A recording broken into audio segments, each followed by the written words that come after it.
कक्षा 6 एनसीईआरटी गणित प्रश्नावली आपके 3.5 संख्याओं के साथ खेलना। तो इस प्रश्नावली में 2 पॉइंट आपको विशेष तौर पे ध्यान रखने हैं।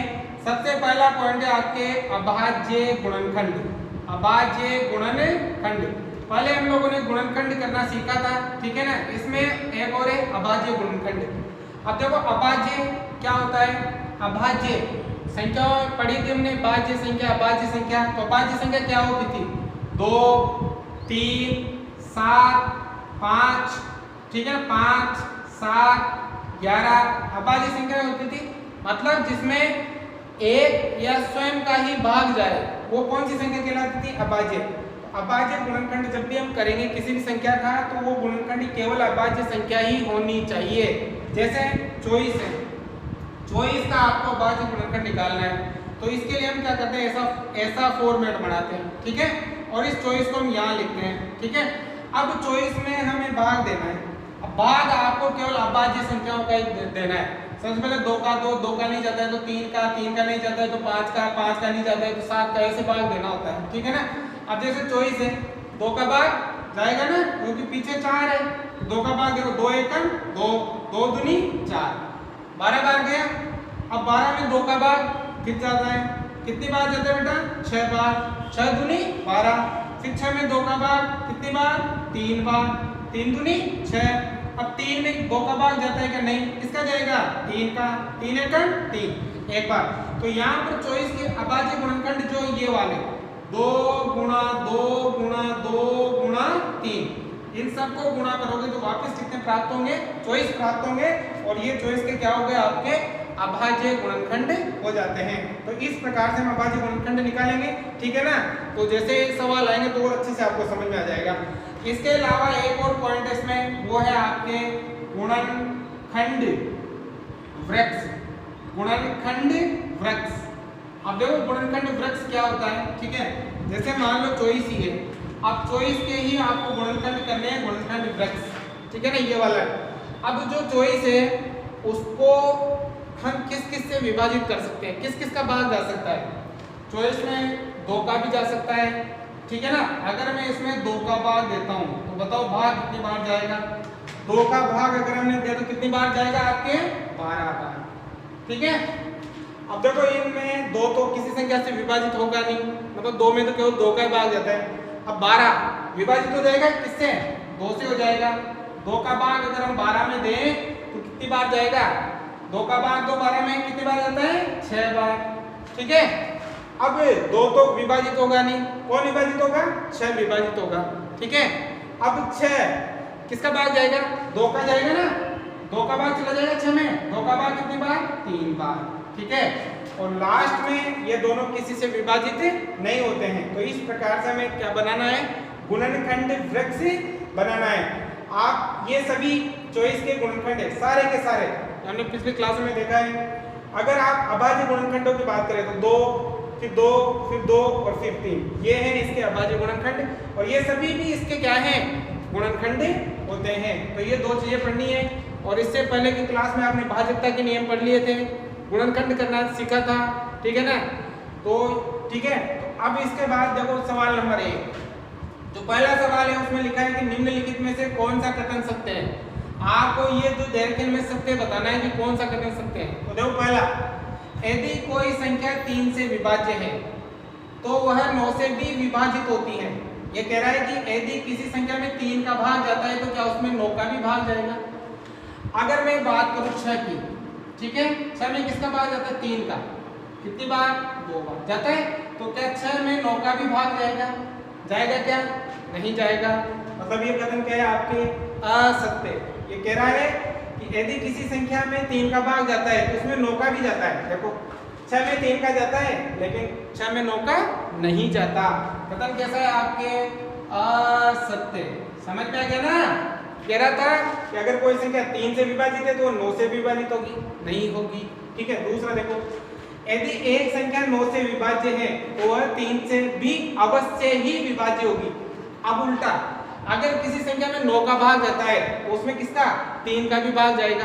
किसी संख्या में 9 का, 9 ही ले लो आप, 9 में 9 का भाग जाता है एक बार, तो क्या इस 9 में 3 का भी भाग जाएगा, हाँ जाएगा, 3 तिया 9 जाएगा ना। या 18 ले लो, 18 में 9 का भाग जाएगा 2 बार, ठीक है ना। तो क्या 18 में 3 का भाग जाएगा? हाँ जाएगा। 3 के पहाड़ी में आता है ना 18, कितनी 36 18 6 बार, ठीक है ना। तो ये कथन क्या हो जाएगा? सत्य। समझ में आ गया? अरे कोई संख्या 9 से विभाजित होगी तो वह 3 से भी अवश्य ही विभाजित होगी, तो ये हो जाएगा आपके सत्य। अगला देखो, एक संख्या 18 से विभाज्य होती है यदि वह 3 व 6 दोनों से विभाज्य हो।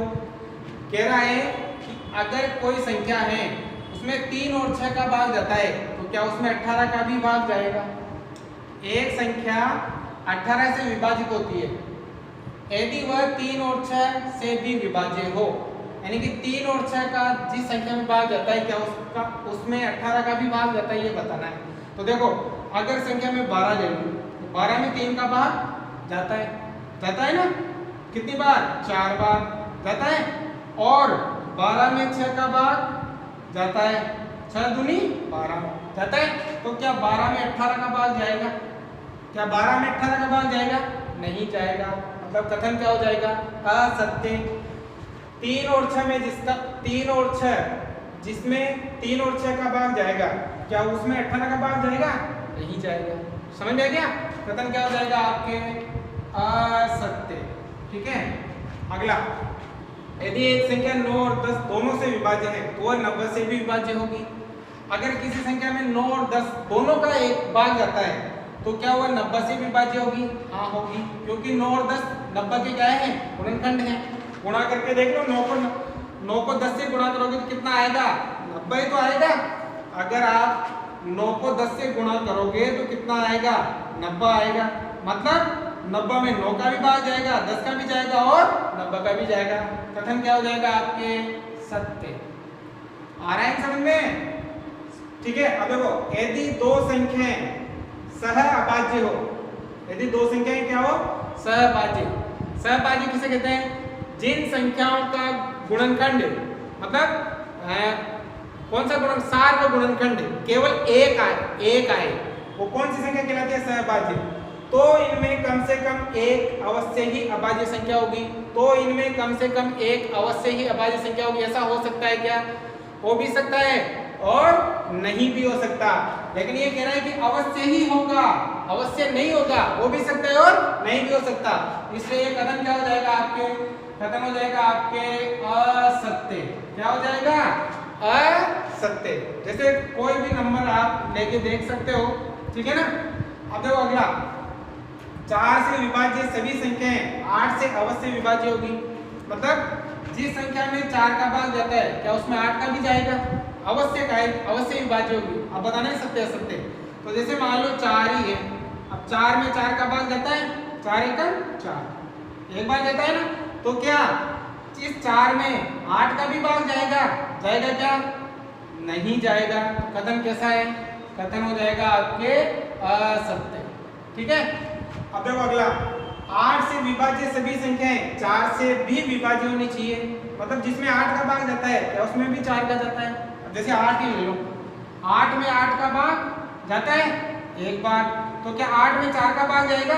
हाँ जाएगा। कितनी बार? 4 दूनी 8। या 16 ले लो, 8 का भाग 16 में जाता है तो क्या 4 का भी भाग जाएगा 16 में? हाँ जाएगा। मतलब कथन कैसा है? कथन हो जाएगा आपके सत्य। आगे समझ में? अगला, यदि कोई संख्या दो संख्याओं को अलग अलग पूरा विभाजित करती है तो क्या वह उनके योग को भी पूरा विभाजित करेगी? क्या कह रहा है? यदि कोई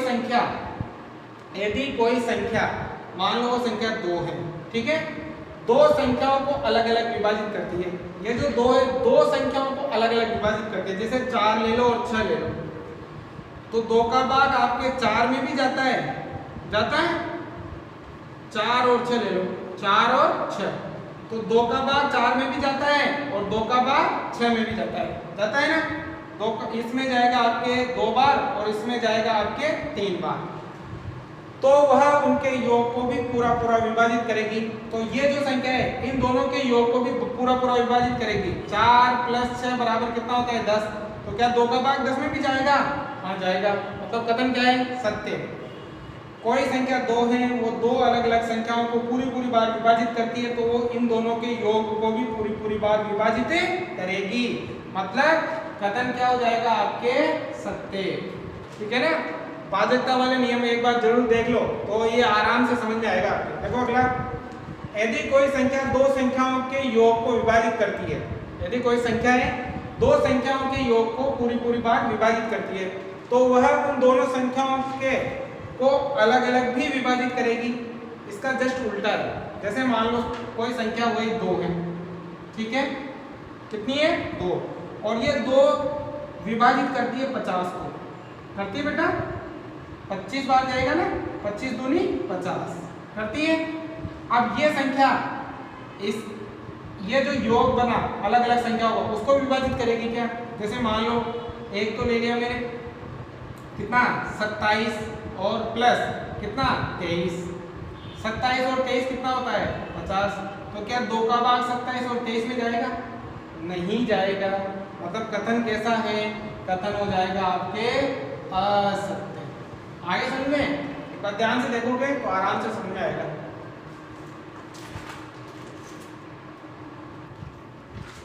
सवाल नंबर 2 है, यहाँ 60 के लिए दो भिन्न भिन्न गुणनखंड वृक्ष दिए गए हैं, एक तो ये वाला और ये वाला। इनमें अज्ञात संख्याएं लिखी है। इनमें जो ये अज्ञात संख्या दे रखी है वो आपको क्या करनी है? लिखनी है। तो देखो ध्यान से कैसे लिखनी है। 60 के गुणनखंड है, देखो 6 का भाग दिया 10 बार गया, 6 का भाग 60 में दिया कितनी बार गया? 10 बार। अब यहाँ क्या करना है आपको? मतलब 2 का भाग 6 में कितनी बार जाएगा? 3 बार। 2 का भाग देना है 6 में कितनी बार? 3 बार। देखो या फिर ऐसे कर लो, 2 को किससे गुणा करोगे कि 6 आएगा? तो 3 दूनी 6। आगे समझ में? अब यहाँ देखो 5 का भाग कितनी बार? 2 बार। 5 दूनी 10, 5 को 2 से गुणा करोगे तो कितना आएगा? 10 आएगा। ठीक है? अब देखो अगला वाला, अब देखो 30 का भाग 2 60 में, ये देखो ये और ये बन रहा है, तो 30 का भाग 60 में कितनी बार? 2 बार। 30 दूनी 60, या फिर 30 को 2 से गुणा करो कितना आएगा? 60 आएगा। अब देखो यहाँ इसका एक तो ये और एक है, 10 का भाग 30 में कितनी बार? 3 बार। या 3 को 10 से गुणा करो कितना आएगा? 30 आएगा। समझ में आ गया? अब 10 के करने हैं तो बताओ किसका भाग जाएगा 10 में? 2 का जाएगा, 5 का जाएगा। अगर मैं 2 का दूं तो कितनी बार जाएगा? 5 बार। 2 पंजियों 10। ठीक है? अगला, एक भाज्य संख्या के अभाज्य गुणनखंडों में किन गुणनखंडों को सम्मिलित नहीं किया जा सकता? एक लेनी है भाज्य संख्या और उसके क्या करने हैं? अभाज्य गुणनखंड, और बताना है कि उसमें किन गुणनखंडों को सम्मिलित नहीं किया जा सकता। एक भाज्य संख्या लेनी है। जैसे फॉर एग्जांपल मैंने 4 ले लिया। 4 कौन सी संख्या है? भाज्य। अब इसके मैं अभाज्य गुणनखंड करूंगा। कौन से गुणनखंड? अभाज्य। तो बताओ किसका भाग जाएगा? 2 का 2 बार। फिर किसका भाग जाएगा? 2 का कितनी बार? 1 बार। ये जाएगा बेटा। अब इसके गुणनखंड 2 गए 2 गए, 1 हो गया, 4 हो गया। ये सभी इसके गुणनखंड है। किसके? 4 के। तो 4 के गुणनखंड 2 है, फिर 2 है, फिर 1 है, फिर 4 भी है ना? मैं पिछली क्लास में बताया था आपको।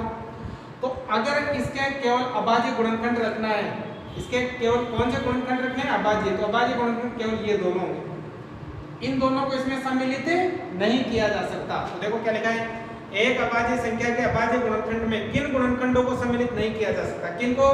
एक तो 1 को नहीं किया जाएगा, और एक स्वयं जो संख्या दे रखी है उसको नहीं किया जा सकता। तो 1 और स्वयं को सम्मिलित नहीं कर सकते हैं या किया जा सकता है। एक तो 1 सम्मिलित नहीं होगा और एक स्वयं जो संख्या है वो सम्मिलित नहीं होगी। अगला देखो, 4 अंकों की सबसे बड़ी संख्या लीजिए। बताओ बेटा 4 अंकों की सबसे बड़ी संख्या। सबसे बड़ी संख्या है तो 9 9 9 9 हो गया ना, 1 2 3 4। ठीक है? और उसके अभाज्य गुणनखंडों के रूप में व्यक्त कीजिए। और इसके क्या करने हैं? अभाज्य गुणनखंड करने हैं। क्या करने हैं?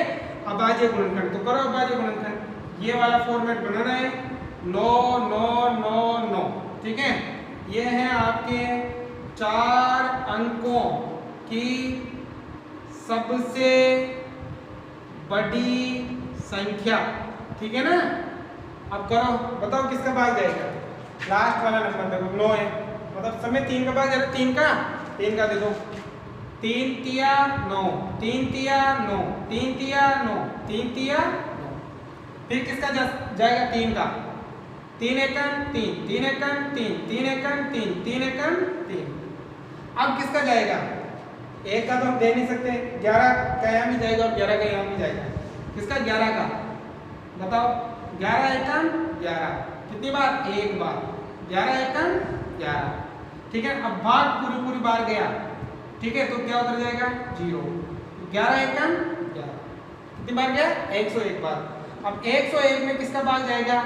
101 में 101 का ही भाग जाता है, क्योंकि 101 अभाज्य संख्या है। कौन सी संख्या है, अभाज्य। तो 101 में 101 का भाग कितनी बार जाएगा बेटा, एक बार। तो बताओ ये जो आए आपके 9999, इसके गुणनखंड क्या बने, 3 गुणा 3 गुणा 11 गुणा 101। आगे समझ में। तब 5वां सवाल है, 5 अंकों की सबसे छोटी संख्या लिखिए। सबसे पहले तो क्या लिखा है, 5 अंकों की सबसे छोटी संख्या। 5 अंकों की सबसे छोटी संख्या, बताओ बेटा कैसे लिखते हैं सबसे छोटी संख्या। बड़ी संख्या में तो 9 लगाना है, जितने भी अंकों पूछे उतने 9 लगाना है। छोटी संख्या में 1 लगाओ और शून्य लगाओ पीछे। 1 2 3 4 हो गए ना 5 अंक। 1 2 3 4 5 1 लगाना है, और जितने अंक पूछे उसे 1 अंक शून्य लगाना है। जैसे 5 अंक पूछा तो कितने शून्य लगाएंगे, 4।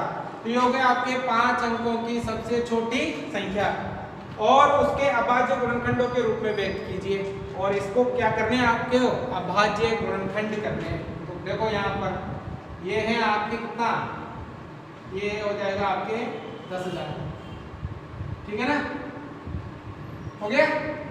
अब इसके अभाज्य गुणनखंड करना है। बताओ बेटा किसका भाग जाएगा, पीछे 0 आ रहा है, इसका 2 का भाग जाएगा। भाजकता के नियम पढ़ लो, आसानी से समझ में आएंगे। 2 का भाग बताओ कितनी बार, देखो यार 5 दूनी 10, 3 0 है तो 1 2 3 0, ठीक है। फिर पीछे 0 आ रहा है, 2 का भाग जाएगा, ठीक है। देखो 2 दूनी 4, 2 बार। अगर आपको भाग नहीं देना आता है ऐसे तो इधर दे लो आप, ठीक है ना बेटा। देखो 5 में 2, 2 दूनी 4, कितना बच गया 1, कितना होता रहा 0। 5 दूनी 10, 2 बार 10 5 बार जाएगा ना, ठीक है ना। अब 2 0 है ना, तो ये 2 0 यहाँ आ जाएगा, ठीक है। तो बताओ कितनी बार जाएगा, ये 2500 बार जाएगा, ठीक है। या आप डायरेक्ट भी देखो 2 का भाग 50 में 25 बार, और 2 0 की 2 0। फिर पीछे 0 आ रहा है, किसका भाग जाएगा 2 का। 2 एकम तो 1 बार। अब देखो 2 दूनी 4, 2 दूनी 4, कितना बच गया 1, कितना हो गया 10। 5 दूनी 10 और 0 की 0।